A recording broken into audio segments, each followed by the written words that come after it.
आपकी कृष्ण भक्ति, आपकी श्री जी की भक्ति ये प्रबल हो रही है, इसके 3 प्रतीक मानिएगा, 3 इसके अनुभव कीजिएगा। सबसे पहला, यमुना जी के प्रति जल की भ्रांति ना हो करके साक्षात श्री जी की सहचरी है, ये भाव उत्पन्न हो जाए, समझ जाना श्री जी प्रसन्न है। यमुना जी के प्रति जल की भावना ना रहे, यमुना जी के प्रति श्री जी की ही सहचरी है, ये हमारी किशोरी जी की ही दासी हैं, हमारे ठाकुर जी की सहचरी हैं। यमुना जी के जल के प्रति जल की भ्रांति ना रहे, ब्रज के रज के प्रति रज की भ्रांति ना रहे। ये मिट्टी है, ये कण है, ये धूल है। जब तक आपको यमुना जी जल लग रही हैं और ब्रज के रज कण लग रहे हैं, धूल लग रहे हैं, तब तक ठाकुर जी खूब दूर हैं आपसे। और तीसरा, श्री गिरिराज जी के प्रति पर्वत की भावना नहीं, श्री गिरिराज जी के प्रति निष्ठुर पत्थर की भावना ना हो। ये 3 भावनाएं जिस दिन आपकी चैतन्य में परिवर्तित हो जाएंगी, श्री यमुना जी सहचरी स्वरूप, श्री रजरानी ठाकुर जी के ही अंग के, ये हम क्या कहते हैं पता, एक नया भाव आया महाराज जी कि हमारे श्री राधा रमन जी भी क्रीम पाउडर लगा में, काय को लगा में, बोले ब्रज की रज को लगा में। ये सबरे क्रीम पाउडर जो लगा में अपने मुंह पे, ठाकुर जी भी कम थोड़ी हमारे, वो लगा में। यमुना जी में मिश्रित करके ब्रज रज जो है वो क्रीम बन जाए, सुबह को तिलक लगा में ठाकुर जी, केसर को तिलक लगा में ठाकुर जी, और जब गौरज उड़ उड़ करके ठाकुर जी के अंग पर लगे तो श्रीमद् भागवत में वर्णन इतना सुंदर दर्शन है। तम गो रजत छुरित कुंतल बद्ध वरह वन्य प्रसून रुचिरे क्षण चारुहासम वेणुम क्वणंत मनुगई रनुगीत कीर्ति। ठाकुर जी को इतना सुख मिलता है जब ब्रजरज उड़ करके ठाकुर जी के अंग पर लगती है। तो सबसे पहले तो यमुना जी के प्रति आपकी जल की भावना खत्म होनी चाहिए, वो जल नहीं है। श्री किशोरी जी और ठाकुर जी दोनों जब निकुंज में लीला करते हैं तो श्रमित ठाकुर जी, श्रमित श्री जी के अंग से निकला हुआ प्रश्वेत ही श्री यमुना जी, वो सहचरी है ठाकुर जी की, उनके प्रति जल की भावना नहीं। दूसरा, रज के प्रति धूल की कण की भावना ये खत्म हो, और श्री गिरिराज जी के प्रति पर्वत की भावना, ये स्थूल एक पत्थर है, ऐसी भावना खत्म हो। ये 3 आपकी भावनाएं जब चैतन्य हो जाएंगी, आप हमसे गारंटेड लिखवा लो, ये तीनों भावनाएं चैतन्य होते ही आपको शाम शाम को साक्षात्कार हो जाएगा।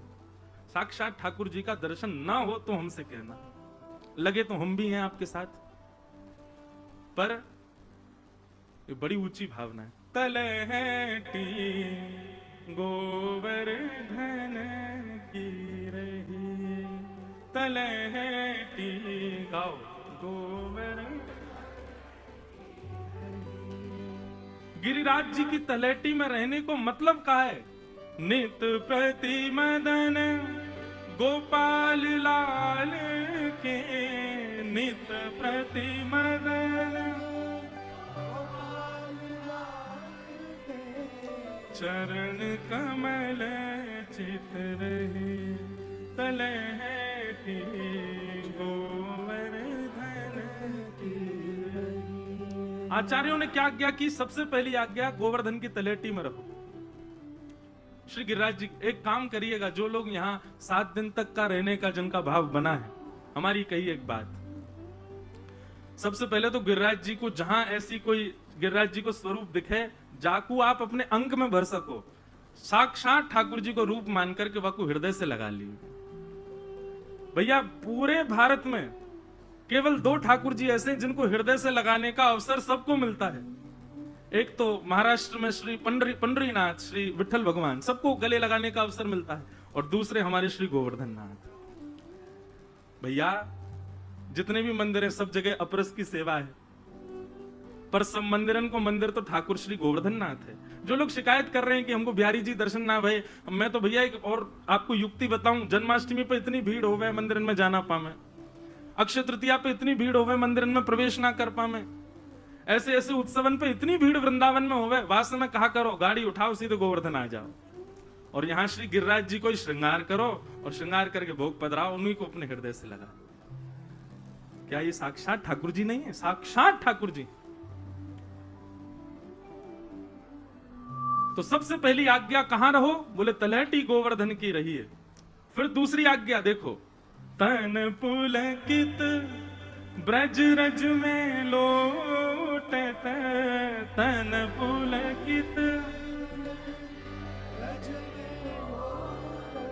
जो नाय गावेगो वाको अगले जन्म में ब्याह ना होएगो। या हमारे गाँव तन पुलकित ब्रज रज में लोटत तन।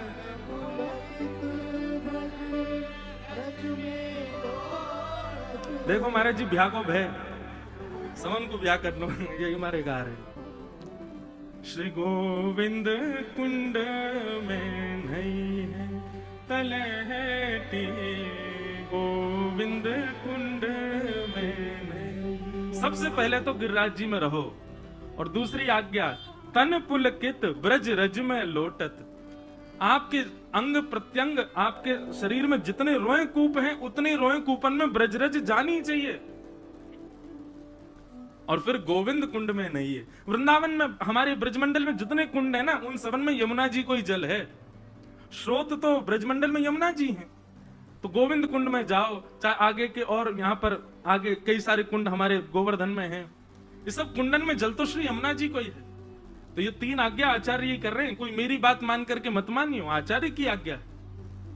तलहटी गोवर्धन की रहे तलहटी गोवर्धन की रहे। और फिर अंतिम आज्ञा।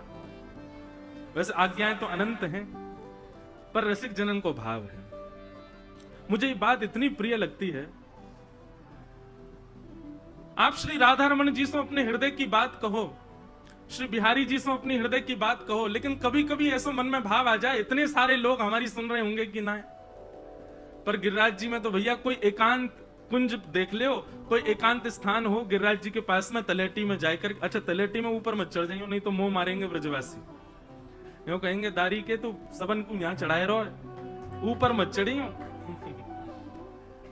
श्री गिरिराज जी वहां आपके चरण ना पड़े उनके ऊपर ये प्रार्थना आप रखिएगा। हृदय लगा लो स्पर्श कर लो पर पैर ते मत चढ़ियो। ये साक्षात हमारे ठाकुर जी हैं। तो वहां ठाकुर जी आपकी बात सुने ना सुने पर यहां पर रसिक प्रीतम ये जो छाप है ना किसी भी पद में आवे रसिक प्रीतम तो ये श्री हरिराय महाप्रभु जी की पद है। हरिराय महाप्रभु जी उन्हीं का वो पद है जो अभी कुछ दिन पहले दास ने गाया। पिया तो है नैनन में ही राखूं तुमरी एक रों की छवि पर जगत वार सब लाखूं। पिया तो है नैनन में ही राखूं। हरिराय महाप्रभु जी अद्भुत उनकी वाणी है। तो वे आज्ञा कर रहे हैं रसिक प्रीतम हित चित की बातें। रसिक प्रीतम हित चित की श्री गिरधारी जी सो कहिए तलहटी गोवर्धन की रही। अपने हृदय की जो भी आपकी बातें हैं अपने हित की बातें और चित्त की बातें। आपके हित की जो आपके हित की बात यह नहीं है कि आपका कोई काम बन जाए। आपकी हित की बात यह नहीं कि आपका कोई रुका हुआ कोई कार्य है वो सिद्ध हो जाए। आपकी हित की बात यह कि ब्रज प्रिय लगे। आपकी हित की बात यह कि श्री कृष्ण प्रिय लगे। आपकी हित की बात यह कि ब्रजवासीन को आप प्रिय लगो। ये हित की बात है हमारी। वो हित की बातें श्री गिरधारी जी से कहिए। और फिर चित्त की बातें गिरधारी जी से अपने मन में जो बात चल रही हो वो गिरधारी जी से कहिए। मैं तो यह बात को खूब कहूं भैया ठाकुर जी से चर्चा करे करो। ठाकुर जी को कछु ना कछु सुनाए करो बताए करो। जाने भी ठाकुर जी को पायो है ना वो गा के ही पायो सुना के ही पायो है। बिना सुनाए बिना गाए ठाकुर जी कभी नहीं मिलेंगे। 24 घंटा सेवा करते रहो ठाकुर जी की। जब तक वो डट के बैठ जाएं और तुम डट के उनको कछु नहीं सुनाओगे तब तक ठाकुर जी नहीं रीझेंगे। इसलिए अंतिम आज्ञा यही है। सबसे पहले तो गिरिराज जी की तलेटी में रहो। दूसरी बात ब्रज की रज में रहो। तीसरी बात यमुना जी में स्नान करो जलपान करो यहाँ के कुंडन में स्नान करो। और फिर इन सबन से शुद्ध है करके रसिक प्रीतम हित चित की बातें। रसिक प्रीतम हित चित की बातें श्री गिरधारी जिसो कहिए तलहटी गोवर्धन की रही। भैया ऐसे हमारे श्री गिरिराज जी हैं। आपको श्रीमद् भागवत जी में एक नाम दिया गया है और वो नाम गिरिराज जी का किसी और ने नहीं, ब्रज की गोपियों ने रखा है। और वो क्या है? जा परंपरा से हमारे चित्र विचित्र महाराज जी हैं, वह परंपरा के जो आचार्य को नाम है वही नाम श्री गिरिराज जी को है। आपके आचार्य स्वामी श्री हरिदास जी महाराज, और ये हरिदास नाम को सबसे पहले उच्चारण ही गोपियों ने किया है। और किसके लिए किया है? श्री गिरिराज जी। यही मारे आप गिरिराज जी बस गए हो। श्रीमद् भागवत में एक बहुत सुंदर गीत है, कुछ दिन पहले मैंने उस पर चर्चा की थी, 3 दिन जयपुर में, वेणु गीत। वहां वेणु गीत में गोपियां कहती हैं, श्री राम कृष्ण चरण स्पर्श प्रमोद।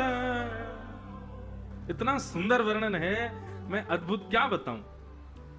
गोपियां कहती हैं, अरे अरे देखो तो, ये राम यानी कि श्री बलराम जी, ये राम और कृष्ण दोनों भ्रमण करते करते, जैसे ही वंशी का नाद करते करते, कुंज निकुंजों में भ्रमण करते करते जैसे ही गिरिराज जी पहुंचे हैं, तो गिरिराज जी पहुंचते ही जैसे ही तलहटी में अपने चरण का स्पर्श कराया, चरण स्पर्श कराते ही गिरिराज जी इतने प्रमोद में भर गए, इतने आनंद में भर गए, तो जिस प्रकार अत्यंत सुखद स्पर्श से रोंगटे खड़े हो जाते हैं, ऐसे ही श्री राम कृष्ण के चरण के स्पर्श से श्री गिरिराज जी के रोए खड़े है गए। तो गिरिराज जी में दिखने वाले जितनी भी वृक्ष वल्लरियां हैं, ये कोई सामान्य वृक्ष नहीं है, श्री ठाकुर जी के चरण स्पर्श से प्रकट हुए गिरिराज जी के रोए हैं, ये जो हमको दिखाई दे रहे हैं।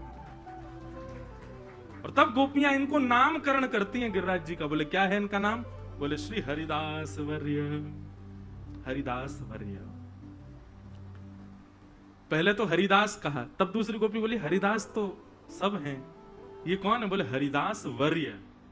हरिदास वर्य के 2 अर्थ होते हैं। एक अर्थ तो हरिदासों में अग्रगण्य, हम सब हरिदास, और हमारे आगे हमारे स्वामी मॉनिटर, या ऐसा कहो हमारे निर्देशक कौन है? श्री गिरिराज जी।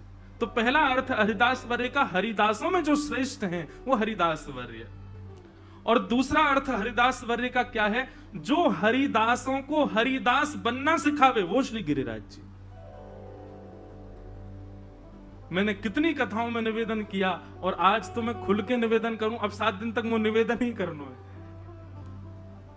भैया यदि वास्तव में जीवन में हरिदासत्व चाहते हो, तो सबसे पहले गिरिराज जी की शरण ग्रहण करो। श्री गिरिराज जी की कृपा के बिना आप श्री ठाकुर जी और श्री जी के दास नहीं बन पाओगे। क्यों? मान रहित करते हैं श्री गिरिराज जी। कोई कितना बड़ा व्यक्ति आ जाए, गिरिराज जी की परिक्रमा लगाओ, चाहे लेट के लगाओ, चाहे चल के लगाओ, कैसे भी लगाओ, गिरिराज जी की परिक्रमा पूर्ण होते होते उसका मान नष्ट हो जाएगा। और मान नष्ट होने का प्रमाण क्या है? वो रोने लगेगा, हे गिरिराज बाबा जल्दी पूरी कराओ, अब कितनी और रह गई है, लेक और रहेगी, बस बस। और मैं तो बहुत बड़ा आनंद ले चुका हूं यहाँ पे। 6 महीना में दंडवती पूरी करी मैंने, वो तो सबन ने पता है कैसे करी मैंने। वैसे लगे तो मुझे 16 दिन है, पर 10 दिन, फिर वाके बाद 6 महीना बाद फिर 6 दिन और, तो 16 दिन में पूरी भई दंडवती। श्री गिरिराज जी मान रहित करते हैं। नहीं तो आप देख लीजिएगा, किसी माननीय व्यक्ति को, जिसको अपने शरीर का, स्वरूप का, ऐश्वर्य का, यश का, किसी भी रूप का मान हो, उसको गिरिराज जी लेके आओ, परिक्रमा लगवाओ। आधी परिक्रमा बाद ही नहीं महाराज बोल जाए, या तो छोड़ के चलो ही जाएगा, और पूरी करेगा तो फिर रोने लगेगा, हे गिरिराज बाबा कृपा करो, तुम्हारी शरण आए हैं, हे गोवर्धन नाथ, बस अब बचा लो। और अंतिम में जब 2-3 किलोमीटर रह जाते हैं, पूरी 20 किलोमीटर भारी ना पड़े, लेकिन विश्राम के जो 2-3 किलोमीटर, भैया कितनी दूर हो, बस ये आ गया, बस ये यहीं तो है। हम दंडवती लगाते, तो दंडवती में हमारे एक पंडित जी हैं, वो यहीं घूम रहे होंगे, अच्छा वो बैठे, ये जतीपुरा की हैं, तो ये महाराज जी रहते बाइक पे, तो हम लोग रोज सोचते आज वहां तक लगाएंगे, और ये बात हमने निश्चित जानी कि आप जहां तक सोच लोगे वहां तक लगानी, वहां तक पहुंच ही नहीं पाओगे। चाहे वो स्थान 10 कदम दूरी पे ही क्यों ना हो, उससे पहले ही पहले गिरिराज जी कहेंगे, गिरिराज जियों के अपने बल ते लगावेगो, तू अपनो बल लगावेगो, ले तो बातें पहले ही थका दूंगा मैं। यहां तो भैया भूल जाओ, मेरो कछु बल ही ना है। हे गोवर्धन नाथ, आप कृपा करो, आप अनुग्रह करो। तो मान रहित करते हैं श्री गोवर्धन। और गोवर्धन का मतलब क्या है? गो यानी इंद्रियां। हमारे शरीर में जितनी इंद्रियां हैं उन सबको गो कहते हैं। उनका जो कृष्ण भक्ति में वर्धन करते हैं वो श्री गोवर्धन, ऐसे श्री गोवर्धन नाथ। तो उनकी शरण में हम लोग आए हैं, उनकी शरण में हम आप सब लोग बैठे हैं, हमारा परम सौभाग्य है। महाराज जी, आज एक बात आई मन में। श्रीमद् भागवत की सबसे पहली कथा कहां हुई? तो आज तक हम एक ही स्थान का नाम कहते आए हैं। कई लोग नैमिषारण्य का नाम कहते हैं, कई लोग सुक्ताल का नाम कहते हैं, कई लोग हरिद्वार ऋषिकेश का नाम कहते हैं। परंतु इतनी बार ये कथा कही, आज ही मन में आया भागवत जी की सबसे पहली कथा श्री गोवर्धन में हुई, श्री गिरिराज जी में हुई। अब कैसे हुई ये प्रमाण सुनो। श्रीमद् भागवत के दो महात्म हैं। एक महात्म तो हम सप्ताह में कहते ही हैं, पद्म पुराणोक्त महात्म, जहां पर धुंधुकारी की कथा आती है, जहां पर भक्ति ज्ञान वैराग्य की कथा आती है। श्रीमद् भागवत जी का दूसरा महात्म स्कंद पुराण में है, जहां पर ब्रज का वर्णन किया गया, ब्रज के भाव बताए गए। उस कथा में एक विषय आता है, बहुत ध्यान से सुनिएगा। भगवान के स्वधाम गमन के बाद भगवान के परपौत्र ब्रजनाभ वृंदावन आए। सबको पता है ये बात। ब्रज, ठाकुर जी के प्रस्थान के बाद ब्रज जो था, वहां से सब गोप गोपियां भी सब चले गए थे, यहां कोई नहीं था। ब्रजनाभ को भगवान की आज्ञा थी कि तुम हमारी पत्नियों को लेकर के जाओ, वृंदावन रहो। 16,100 पटरानियों को लेकर के ब्रजनाभ वृंदावन आए। तो जब वृंदावन आए तो वृंदावन में कोई था ही नहीं, केवल और केवल ब्रजा, ये लता गुल्म पत्र पुष्प, बस और कुछ नहीं। ब्रजनाभ और उनकी सब माताओं ने आकर के महल आदियों को व्यवस्थित किया। ब्रजनाभ सोचने लगे क्या करें। तब ब्रजनाभ ने इंद्रप्रस्थ यानी कि दिल्ली, वहां राजा कौन है? परीक्षित, जो कि भागवत के श्रोता हैं। परीक्षित जी को बुलाया। वो पांडवों के परपौत्र हैं, ये भगवान कृष्ण के परपौत्र, दोनों मित्र हैं। तो परीक्षित जी को बुला करके कहा कि परीक्षित आप बताओ क्या करें, यहां तो कोई है ही नहीं। भगवान ने आज्ञा की ब्रज में जाके रहो। तो बोले एक काम करो, अब यहां कोई प्रजा तो नहीं है, लेकिन तुम्हारे परदादा श्री कृष्ण की जन्मभूमि है, इसका जीर्णोद्धार करो, यहां रहते हुए इसको पुनर्निर्माण करवाओ, इसको ये सब अब व्यवस्थित कर जाओ, ताकि आगामी लोगों के लिए दर्शन का क्षेत्र बन जाएगा। तब परीक्षित और ब्रजनाभ भ्रमण करते करते यमुना के तट पर पहुंचे। वहां उनको सांडिल्य मुनि मिले, भगवान के कुल पुरोहित। सांडिल्य मुनि से जाकर के उन्होंने आज्ञा ली। बहुत ध्यान से सुनिएगा।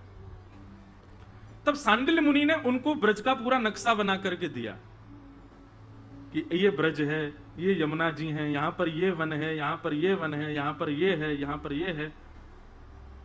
तब ब्रजनाभ, यहां पर स्पष्ट वर्णन है, ब्रजनाभ जी ने आज्ञा ली मैं सबसे पहले किस स्थान से प्रारंभ करूं।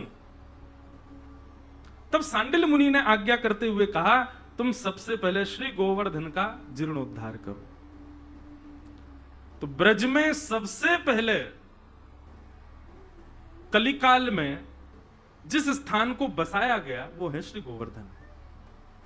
ब्रजनाभ आए, आकर के गोवर्धन को व्यवस्थित किया। फिर धीरे धीरे उन्होंने आदि आदि स्थानों को व्यवस्थित किया। फिर वर्णन आता है कि उन्होंने ठाकुर जी की ही जन्मशिला से, जिस शिला पर भगवान का जन्म हुआ, ऐसा वर्णन आता है ब्रजनाभ जब कंस के महल में पहुंचे, पूरा खंडर था, लेकिन एक जगह से चंदन की सुगंधी आ रही थी। तो जैसे ही ढूंढते ढूंढते पहुंचे तो उस कारागृह में पहुंचे जहां देवकी और वसुदेव बंदी थे। सब जगह काई लग गई थी, सब जगह बेल चढ़ी हुई है, सब जगह धूल लगी है, लेकिन एक शिला वो ऐसी लग रही है मानो अभी किसी ने पंचामृत अभिषेक किया हो। वे समझ गए कि ये वही शिला है जिस पर हमारे पितामह, हमारे परदादा श्री कृष्ण का प्रादुर्भाव हुआ, अत्यंत सुगंधित। तब उसी शिला से उन्होंने ठाकुर जी के कुछ विग्रहों का निर्माण किया, जिसमें श्री गोविंद देव प्रभु, श्री गोपीनाथ जी और श्री मदन मोहन जी, ये 3 ठाकुर विराजमान हुए। वैसे वर्णन तो आता है कि आप लोग जब कृष्ण जन्मभूमि दर्शन करने जाएंगे तो जन्मभूमि के पास में श्री केशव देव जी का मंदिर है, वो केशव देव जी भी वज्रनाभ के द्वारा विराजमान किए गए। हमारे ब्रज का एक बड़ा पुराना कीर्तन, उसमें वर्णन भी आता है, जय जय राधे कृष्ण राधे गोविंद, केशव जी कल्याण गिरधरण छबीले लाल, केशव जी कल्याण गिरधरण छबीले लाल, मदन मोहन श्री वृंदावन चंद, मदन मोहन श्री वृंदावन चंद, जय जय राधे कृष्ण राधे गोविंद। तो मदन मोहन जी, गोपीनाथ जी और श्री गोविंद देव जी, ये 3 स्वरूप भी बनवाए। फिर थोड़ा समय व्यतीत हो गया, तीनों भूमिगत हो गए। फिर रूप गोस्वामी, सनातन गोस्वामी और मधु पंडित, ये तीनों आकर के भजन किए और इन तीनों ने इन तीनों स्वरूपों को पुनर्प्रकट किया वृंदावन में। हम लोग सप्तनिधि के पद में गाते हैं। तो जीर्णोद्धार होने लगा ब्रजमंडल का। तब कृष्ण पटरानिया यमुना जी की खोज करने निकली कि हमें पता है कि हमारी अष्ट बड़ी जो रानियां हैं, 16,001 से पूर्व जो 8 महारानी, उनमें एक यमुना जी, वो तो ब्रज में सदा रहती हैं। तो ढूंढते ढूंढते जब वे यमुना के तट पर पहुंची और श्री यमुना जी को प्रसन्न मुद्रा में बहते हुए जब उन्होंने देखा तो उनको शोक भी हुआ और प्रसन्नता भी हुई। तो प्रसन्नता क्यों हुई कि देखो हमारी बड़ी बहन मिल गई, लेकिन शोक इस बात का कि देखो हमको तो कृष्ण का इतना विरह है और ये बड़ी प्रसन्नता में बह रही हैं। तो 16,100 रानियों ने यमुना जी से प्रार्थना की, आप इतनी प्रसन्न क्यों हो? आपको कृष्ण के जाने का विरह नहीं? आपको हमारे स्वामी के लीला विश्राम का विरह नहीं हो रहा? तुरंत श्री यमुना जी प्रकट हो गए और प्रकट होकर के बोले, विरह होना स्वाभाविक है, पर मुझे एक ऐसी पूंजी प्राप्त है जिससे मुझे विरह नहीं हो रहा है। 16,100 रानियों ने कहा, हमको भी बता दो क्या है ऐसा तुम्हारे पास जिससे तुमको विरह नहीं होता। तब कालिंदुर्वाच, आत्मा रामस्य कृष्णस्य ध्रुवमात्मास्ति राधिका, तस्य दास प्रभावेण विरहोस्मान संस्पृशेत। बोले हमारी आत्मा श्री कृष्ण है, तुम्हारी आत्मा श्री कृष्ण है, पर श्री कृष्ण की आत्मा तो श्री राधिका रानी है। तस्य दास प्रभावेण, उन राधिका जी के दासत्व का यह प्रभाव है कि विरहोस्मान न संस्पृशेत, मुझे विरह नहीं होता। कृष्ण पटरानिया बोली, उनके दासत्व में ऐसा क्या है? बोले, जाके अधीन सदा ही सांवरो, जाके अधीन सदा ही सांवरो, या ब्रज को सिरताज हमारे माई, या ब्रज को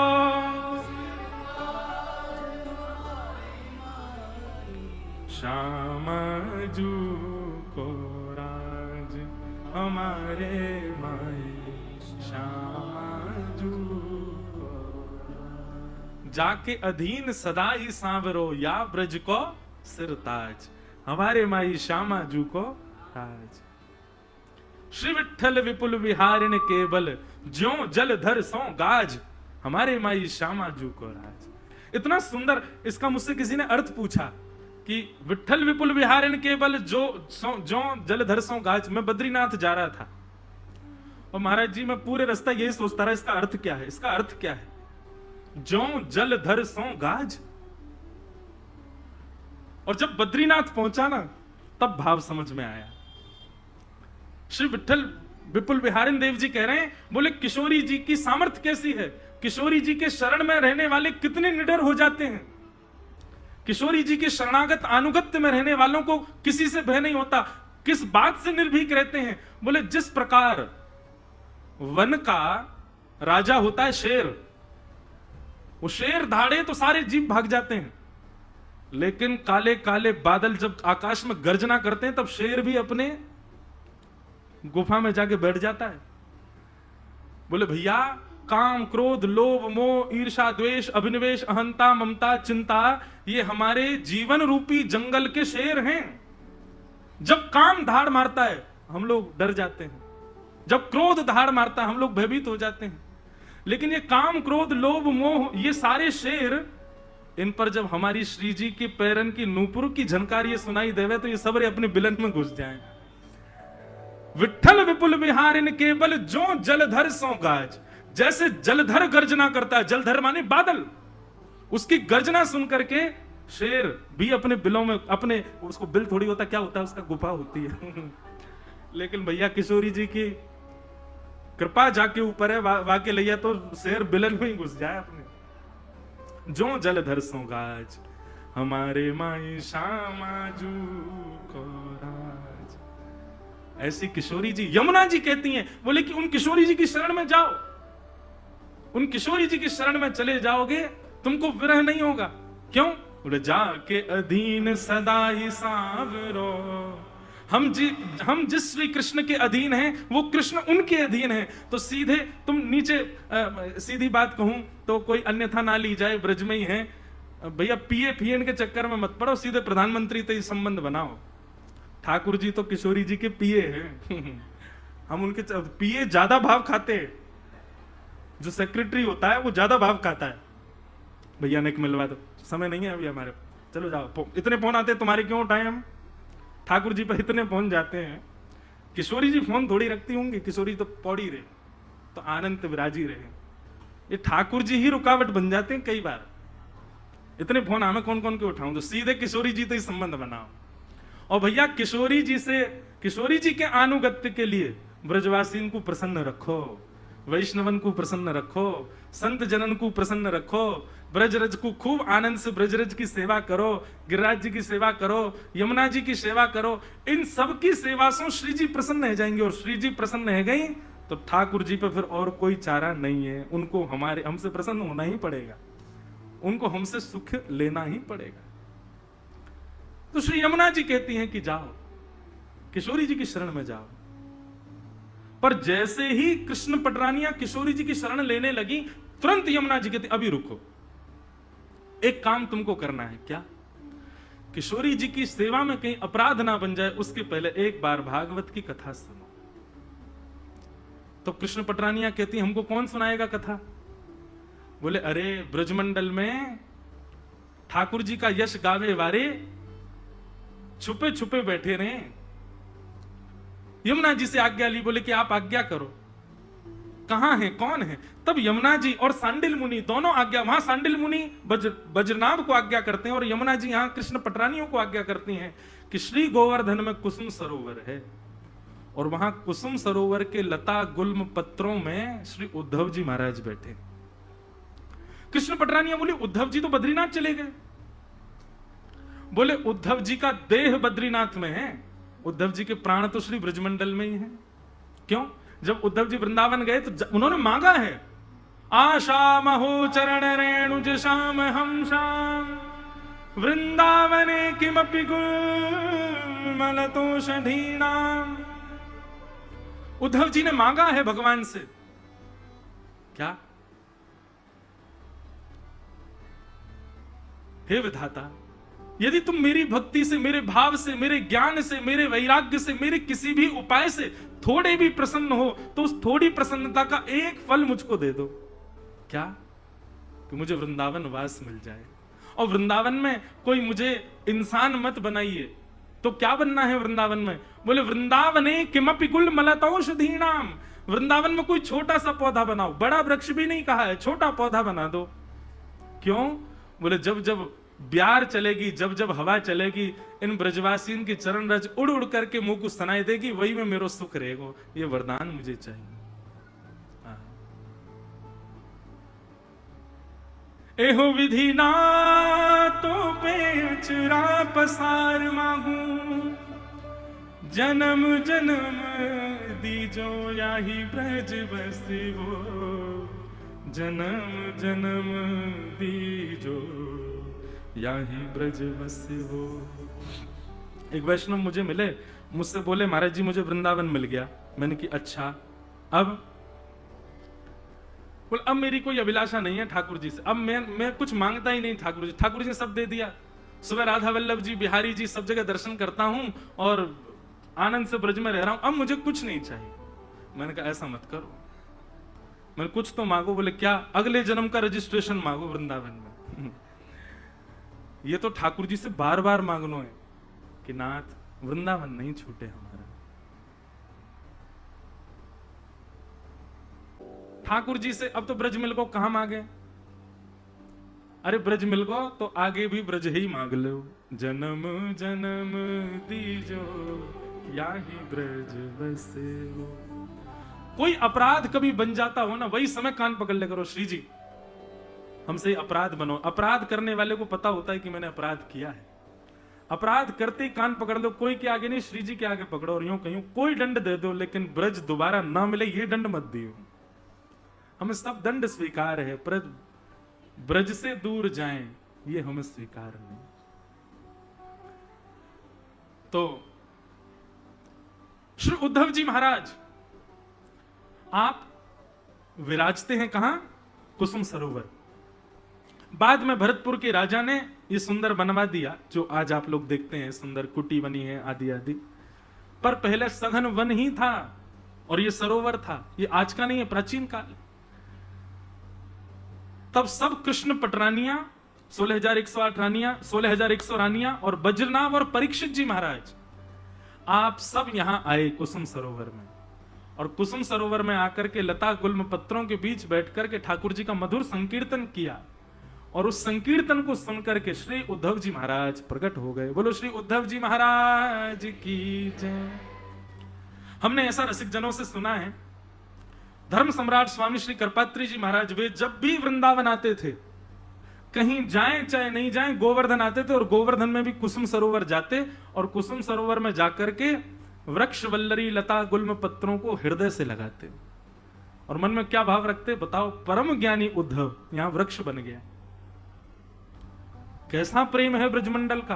बृहस्पति का शिष्य है उद्धव, साधारण बात नहीं है। वृष्णि नाम प्रवरो मंत्री कृष्णस्य दैत सखा। भगवान जब अपनी विभूतियों का वर्णन करते हैं उसमें कहते हैं कि उद्धव कोई और नहीं है, ये मेरा ही स्वरूप है, मैं ही हूं उद्धव के रूप में। वृष्णि नाम प्रवरो मंत्री कृष्णस्य दैत सखा शिष्यो बृहस्पतिर साक्षात उद्धवो बुद्धि सत्तम। उद्धव कोई सामान्य व्यक्ति नहीं है। उद्धव के कारण देवताएं भी थर थर कांपते हैं। बृहस्पति का सबसे श्रेष्ठ शिष्य उद्धव। परंतु एक बात कहें, भगवान के दो मित्रों की ज्यादा चर्चा होती है, एक तो अर्जुन और दूसरे उद्धव। पर यदि यह पूछा जाए कि ठाकुर जी को ज्यादा कौन प्रिय है, तो बाहर के लोग तो अर्जुन का ही नाम जानते हैं, परम ब्रजवासीन से पूछो ठाकुर जी को अति प्रिय तो श्री उद्धव है। क्यों? क्योंकि अर्जुन जो है वो ठाकुर जी का विद्यार्थी है, भगवान ने उसको पढ़ाया है। पर उद्धव जो हमारा है वो तो हमारी किशोरी जी का विद्यार्थी है। उद्धव गोपी संवाद जो भागवत जी में आता है, उसमें उद्धव को ज्ञान उपदेश कौन कर रहा है? कोई गोपी थोड़ी कर रही है, हमारी साक्षात ठाकुरानी श्री राधा रानी कर रही हैं। किशोरी जी का विद्यार्थी है उद्धव, इसीलिए ठाकुर जी को बहुत प्रिय है। और ये जो पूरी उद्धव गोपी संवाद है, इसमें बहुत वर्षों से कथाओं में उद्धव गोपी संवाद नहीं कहता, क्योंकि विरह का भाव है।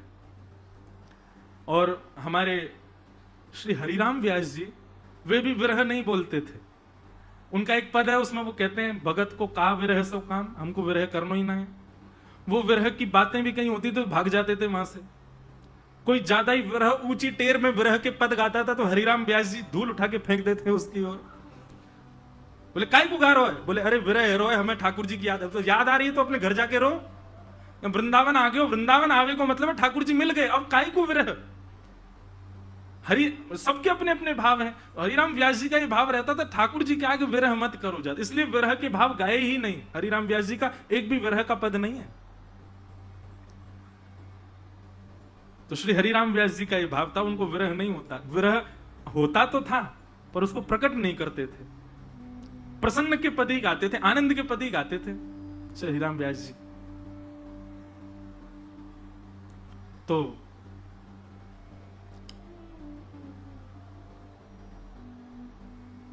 मैं निवेदन कर रहा था, पता नहीं क्या बोल रहा था, कहां पहुंच गया। इतने सारे भाव आते हैं मन में। तो ब्रज के सब, हाँ, उद्धव जी महाराज, ये उद्धव गोपी संवाद मैंने बहुत वर्षों से कहा नहीं कथा में। हमारे पूज्य पिताजी महाराज जब कहते हैं, महाराज जी मैंने आंखों से देखा है, पूज्य पिताजी जब उद्धव गोपी संवाद कहते हैं ना, उस समय श्रोताओं की तो बहुत दूर की बात है, वहां जड़ वस्तु भी यदि कोई हो तो वो पिघलती सी दिखाई देती है, इतना अद्भुत है। जिसका हृदय जड़ बन चुका है, जिसको कृष्ण से प्रीति ही नहीं हो पा रही है, ऐसे व्यक्ति को उद्धव कृष्ण संवाद सुनना चाहिए, उद्धव गोपी संवाद। प्रयास करूंगा यदि इस बार भाव बना, श्री गिरिराज जी की तलेटी में श्री उद्धव जी और गोपियों का जो संवाद है, जैसा मूल भागवत में वर्णन है, किशोरी जी जो उद्धव को समझा रही हैं और उद्धव के जो फिर प्रश्न हैं उन पर यदि चर्चा में कर पाया, गिरिराज जी जाने, मैं कभी सोच के बैठता ही नहीं मंच पर कि क्या बोलना है, ठाकुर जी जो बुलवा दें। यदि भाव रहा तो इस बार इस कथा में आचार्य चरणों की कृपा होगी, गिरिराज जी की कृपा होगी तो कहेंगे। तो भगवान ने मथुरा ब्रज से द्वारिका जाने का मन ही तब बनाया जब उद्धव वृंदावन से वापस आ गया। जो ब्रज को एक क्षण के लिए भी नहीं छोड़ सकते, ऐसे ठाकुर जी द्वारिका में कैसे बस गए जाकर के? क्योंकि ठाकुर जी ने उद्धव को वृंदावन भेज करके वृंदावन और संपूर्ण ब्रजमंडल को उद्धव में समाहित कर लिया। और ठाकुर जी ने उद्धव का हाथ पकड़ा और ठाकुर जी के मन में भाव आया, अब चलता फिरता ब्रज मेरे साथ है, अब मैं कहीं भी जा सकता हूं। जब उद्धव ट्रेंड हो गया, तैयार हो गया, किशोरी जी और ब्रज की गोपियों ने, ब्रजवासियों ने उद्धव को प्रेम का पाठ पढ़ा दिया। हमारे यहां ब्रजमंडल में उल्टा को उल्टा, जैसे कोई वस्तु उल्टी हो, अभी किताब उल्टी रख दो, ऐसे ब्रज में नहीं बोलते। ब्रज में बोलेंगे या औंधो धर दे, या औंधो कर दे, या औंधो धर दे, ऐसे बोलेंगे। औंधो, औंधो, ऊधो, यही है ब्रज की भाषा। नाम तो है उनका उद्धव, लेकिन जब ब्रजवासियों ने सुनी, कहा नाम भैया तेरो? बोले उद्धव। तो मधुमंगल श्री नाम बोले उद्धव ना, ऊधो है, दारी को उल्टो ही है। ब्रजवासी समझ गए, बोले ऊधो है, ठाकुर जी ने भेजो, कन्हैया ने भेजो, सूधो करके भेजो यार। जहां मैं ज्ञानी ज्ञान भर रहा हूं, या प्रेम को अधिकारी बनाए करके भेजो। तो हमारे ब्रज में कह में ऊधो सूधो है, चलो सुन गोपिन के बोल, ज्ञान बजाई डुमडुमी, प्रेम बजायो ढोल। तो जैसे उद्धव ने अपना नाम बताया, ब्रजवासी समझ गए, बोले ऊधो, ओहो लाला ने ऊधो भेजो या सूधो करके भेजनो है। और ब्रजवासी ठाकुर जी से उद्धव जी कह के गए, शाम तक आ जाऊंगा, शाम तक। भगवान बोले कब आएगा? बोले शाम को आ जाऊंगा। ठीक है उद्धव।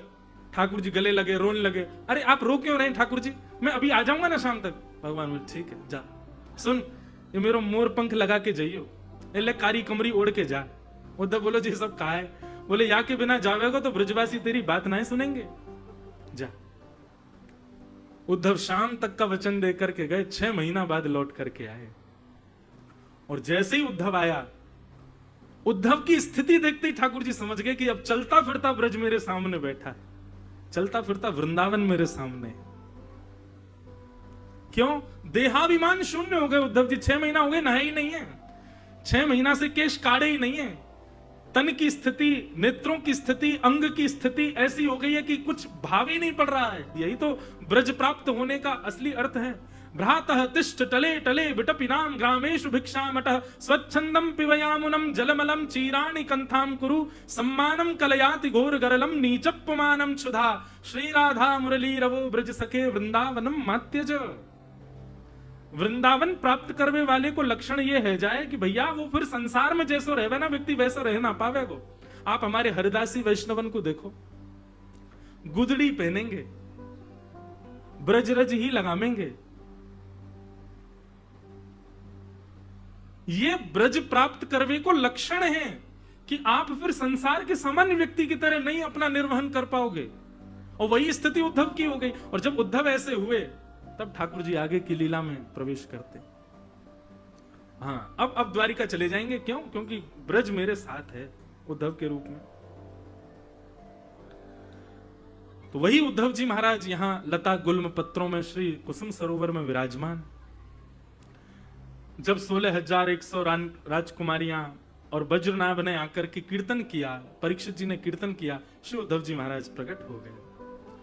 और प्रकट होकर के कुछ कहना नहीं पड़ा उनको कि आप कथा सुना दो, नहीं, उनकी स्थिति देख करके वे समझ गए कि ये निश्चित ही सत्संग श्रवण के लिए आए हैं।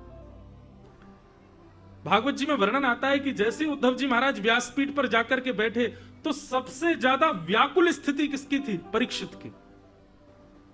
परीक्षित की सबसे ज्यादा वेदना हो रही थी। क्यों? उसको बार बार ऐसा लग रहा था, अब मैं उनको सुनूंगा जिन्होंने मेरे प्राणों की रक्षा मेरे मां के गर्भ में जाके की। उत्तरा के गर्भ में जाके भगवान ने बचाया परीक्षित को। अब मैं उनकी लीला सुनूंगा, उनकी कथा सुनूंगा जिन्होंने मेरे मातृगर्भ में रक्षा की।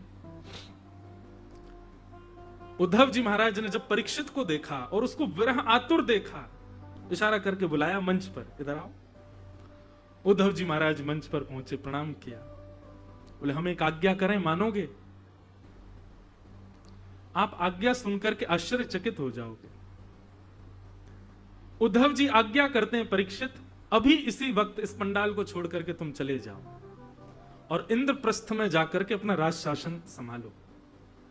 एक तो वैसे ही इतना विरह आतुर, इतना व्याकुल, इतना बेचैन, और उसको उद्धव जी आकर के कह रहे हैं कि तुम जाकर के अपना राजपाट संभालो। परीक्षित रोने लगे, बोले मेरे प्राण निकल जाएंगे, भगवान आप क्या आज्ञा कर रहे हैं मुझे? मैं कथा से वंचित क्यों? मैंने कोई अपराध किया? मुझसे कोई अपराध हो? आप मुझे क्यों दूर भेज रहे हैं? तब श्री उद्धव जी महाराज कहते हैं, परीक्षित कलयुग आ रहा है और कलयुग को यदि नहीं रोका गया तो ये एक कथा में तो तुम रहोगे, लेकिन जीवन में फिर कभी कथाएं कोई और नहीं सुन पाएगा, क्योंकि कलयुग को बांधना बहुत जरूरी है, कलयुग को रोकना बहुत जरूरी। इसलिए इन सबको कथा सुनाई दे सके और कालांतर में भी कथाएं हो सके, हरि चर्चा हो सके, सत्संग हो सके, उसके लिए तुमको एक कथा का त्याग करना पड़ेगा। अभी इसी वक्त यहां से जाओ और कलयुग को रोक करके उसको बांधो। परीक्षित जी बोले, और मैं, मुझे कथा कब मिलेगी? मैं तो त्याग कर दूंगा इतने लोगों के लिए, मैं तो बांध दूंगा कलयुग को, लेकिन मुझे कथा का रस कब मिलेगा? तब उद्धव जी महाराज कहते हैं कि इन सबको कथा सुनाने के लिए तो कृष्ण का सखा आया है, पर तुमको कथा सुनाने के लिए तो स्वयं कृष्ण ही सुखदेव जी का रूप धारण करके आएंगे और तुमको कथा सुनाएंगे। ये भाव तब आता है जब सुखदेव जी के आते ही परीक्षित की व्याकुलता दिखाई देती है, तो वहां यह बात प्रमाणित होती है कि परीक्षित पुराना प्यासा है, पहले जल दिखा करके दूर कर लिया गया है। इसका मतलब परीक्षित में जो इतनी व्याकुलता कि महाराज नाभा गोस्वामी जी भक्तमाल में कहते हैं, श्रवण रसिक कहीं सुने ना परीक्षित से, जो पान हूं करत लागी कोटि गुण प्यास है।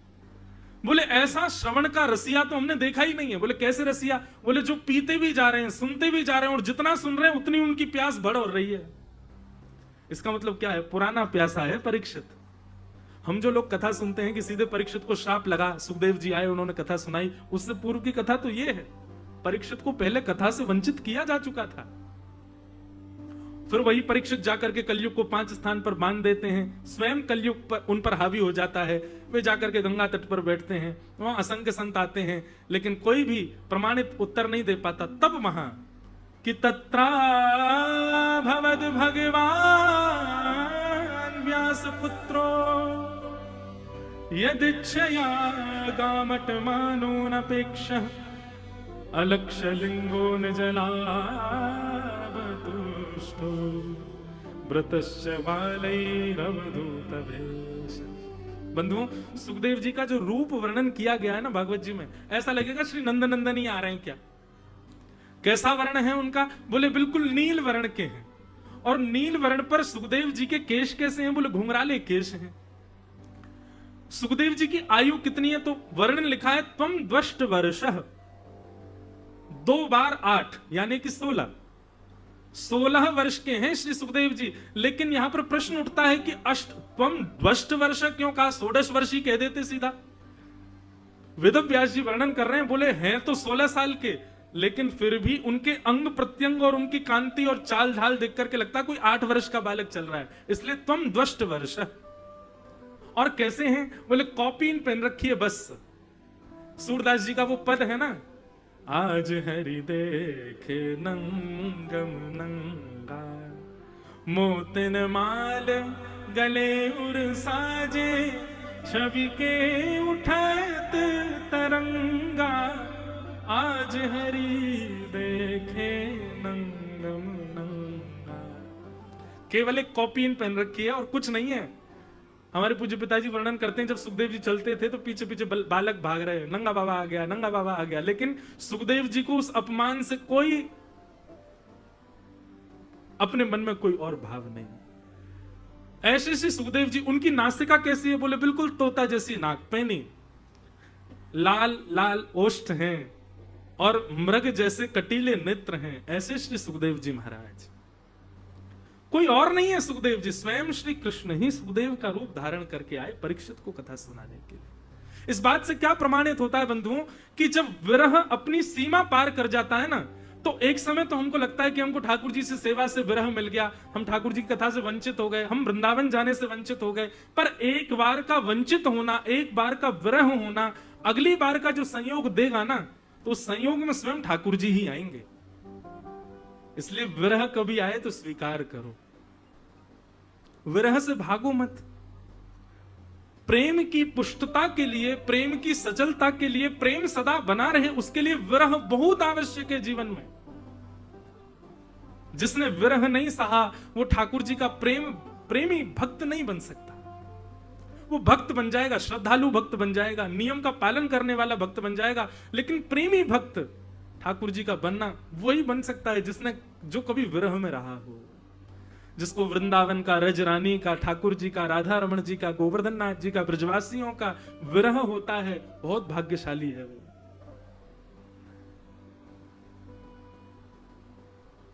राधा रमण, राधा वल्लभ बिहारी जी की याद तो सबको आती है, पर किसी को रज की याद आ रही है ऐसा सुना नहीं। किसी को श्री यमुना जी की याद आ रही है ऐसा सुना नहीं। किसी को वृंदावन के वृक्षों की याद आ रही है। हरिराम व्यास जी कहते हैं, वृंदावन के रूख हमारे मात पिता गुरु बंधु। हरिराम व्यास जी इतने उच्च कोटि के ज्ञानी, पर वृंदावन में कैसे रहते थे? कभी भी पूछो हरिराम व्यास जी कहां, बोले कोई देखो लता पुत्र गलमों से लिपटे पड़े होंगे। दुनिया मंदिरों में पड़ी रहती थी, पर हरिराम व्यास जी कुंज निकुंजों में पड़े रहते। तभी तो गाया है, चरणन की रज पाऊं किशोरी तोरे, बैठी रहूं कुंजन के कोने, श्याम राधिका गाऊं किशोरी तोरे, चरणन की रज पाऊं। हम ज्यादा देर मंदिर में बैठे रहें, इसके लिए ज्यादा प्रयास मत करा करो। सत्य बताएं, बहुत देर मंदिर परिसर में बैठे रहें, ये विशेष भाव आपका नहीं होना, उसमें कोई दोष नहीं है, पर मैं अपने मन का भाव कह रहा हूं। ज्यादा देर यमुना तट पर बैठे, ये प्रयास करो। ज्यादा देर कुंज निकुंजों में बैठे, ज्यादा देर रज के संपर्क में रहें, ज्यादा देर रसिक जनों के बीच में रहें, ज्यादा से ज्यादा समय गिरिराज जी की तलेटी में रहें, ये प्रयास करो।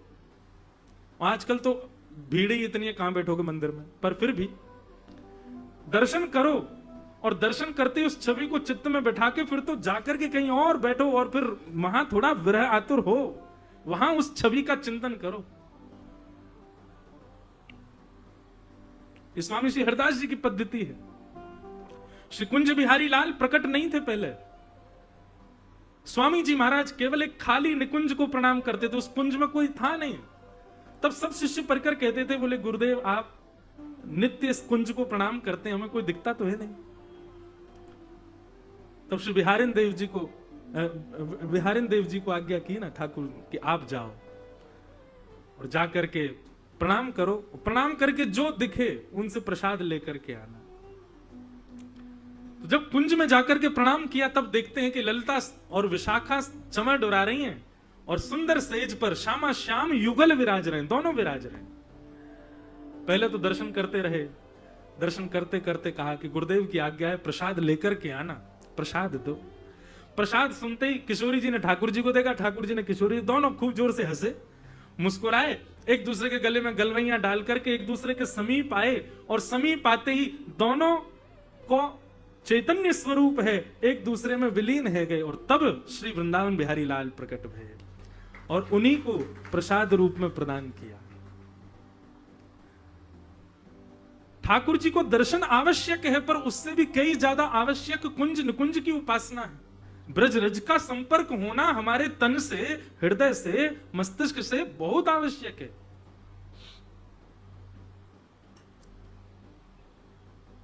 तो जिसके चित्त में, जिसके जीवन में विरह आया है, वही भगवत भक्ति, प्रेम लक्षणा भक्ति का उपासक बन सकता है। तो श्री सुखदेव जी महाराज के लिए, परीक्षित महाराज के लिए एक बार का वियोग तो दिया गया कथा से, पर संयोग के रूप में श्री सुखदेव जी पधारे और उन्होंने जो कथा सुनाई वही कथा आज पूरा विश्व सुनता है।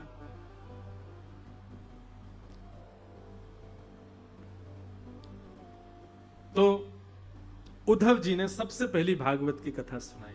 तो ये कथा हमने क्यों सुनाई? श्रीमद् भागवत की सबसे पहली कथा, सबसे प्रथम कथा कहां हुई है? श्री गोवर्धन में, श्री गिरिराज जी की तलेटी में हुई है। और किसने सुनाई है? उद्धव जी ने। और श्रोता कौन है? वज्रनाभ और भगवान की 16,100 पटरानी। इसलिए हम जिस भूमि पर बैठे हैं ये तो आदि भागवत की भूमि है, गोवर्धन, गिरिराज जी की तलेटी। तो ऐसी गिरिराज जी की